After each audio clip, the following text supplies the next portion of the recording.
ఇదకి ఇవాళ వచ్చేసి చామగడ్డ పులుసు చూపిస్తున్నాను. దానికి కావాల్సిన ఇంగ్రీడియంట్స్: చామగడ్డ వచ్చేసి 1/2 kg, చింతపండు ఒక నిమ్మకాయ సైజ్ అంత చింతపండు, ఆనియన్ పెద్దవి 2 కోసుకున్నానండి, కరివేపాకు, హోల్ గరం మసాలా, ధనియాలు. ఇప్పుడు తయారు చేసే విధానము: కడాయి పెట్టుకున్నాను.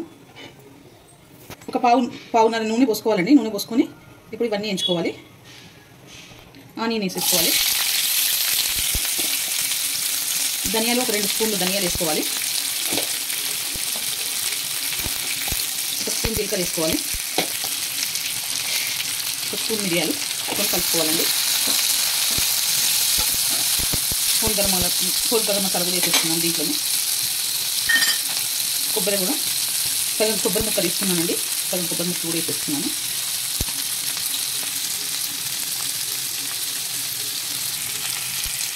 ఇది కొంచెం దూరంగా వేయించుకోవాలి.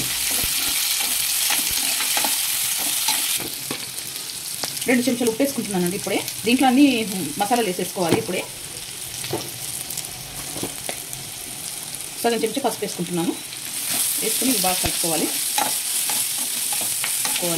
మధ్య మధ్యలో కలుపుకుంటూ వేయించుకోవాలండి. కసూరి మేతి ఒక చెంచా వేసుకున్నానండి. కలుపుకోవాలి. ఒక చెంచా అల్లం వెల్లిపాయ పేస్ట్ వేసుకుంటున్నాను. వేసుకొని బాగా కలుపుకోవాలి.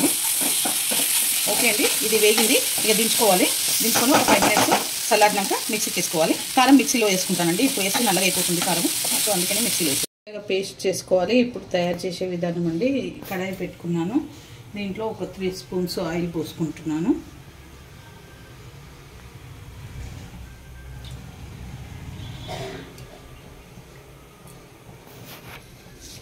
ఒక స్పూన్ జీలకర్ర,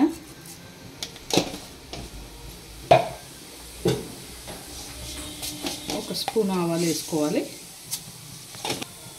ఒక 3 పచ్చిమిర్చి తుంచి ఇలా వేసుకోవాలి.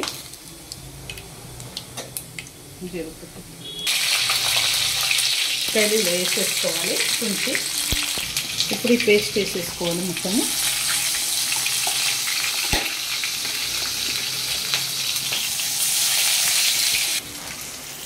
కరివేపాకు కూడా వేసేసుకోవాలండి.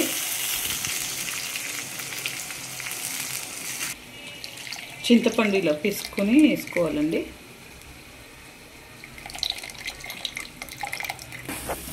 ఓకే అండి, ఇలా వేగింది ఇది.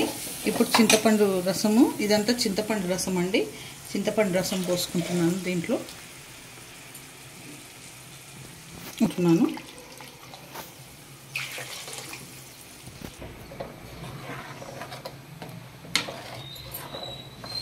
మంట పెద్దగా చేసుకున్నాను. ఇప్పుడు కారం వేసేసుకుంటాను. దీంట్లో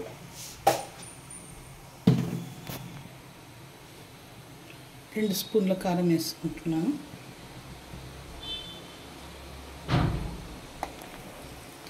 వేసుకొని బాగా కలుపుకోవాలి.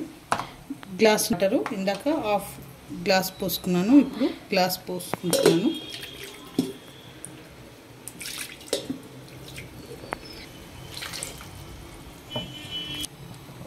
ఇదంతా కలుపుకోవాలి. ఉప్పు కారం చూసుకోవాలండి. ఇప్పుడే ఉప్పు కారం చూసుకొని కొంచెం తక్కువ పడితే వేసుకోవాలి. ఓకేనండి, ఇప్పుడు చామగడ్డలు వేసుకుంటున్నాను. 2 చామగడ్డలు తీసి పెట్టుకున్నాను, ఎందుకంటే స్మాష్ చేసేయాలి దాంట్లో. సో 2 చామగడ్డలు తీసి పెట్టుకుంటున్నాను పక్కకి. ఇప్పుడు ఈ చామగడ్డలన్నీ వేసేసుకుంటాను.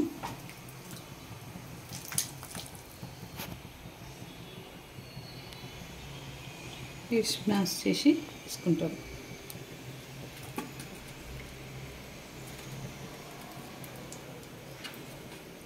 కొంచెం చారు చిక్కగా వస్తుంది అన్నమాట. ఇలా స్మాష్ చేసేస్తే చారు అనేది చిక్కగా వస్తుంది.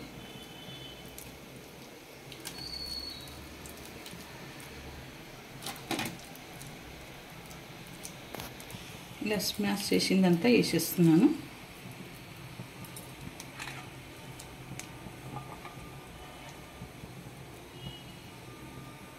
ఒకసారి కలుపుకోవాలి. అంతా కొంచెం మసలనివ్వాలి.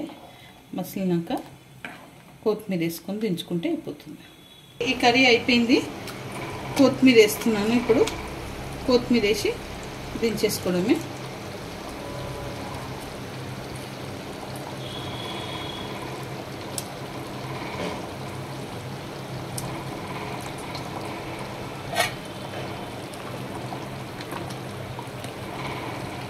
ఇలా ఉండాలండి, చిక్కగా బాగుంటుంది. రైస్లోకి కానీ రోటీలోకి కానీ చాలా బాగుంటుంది.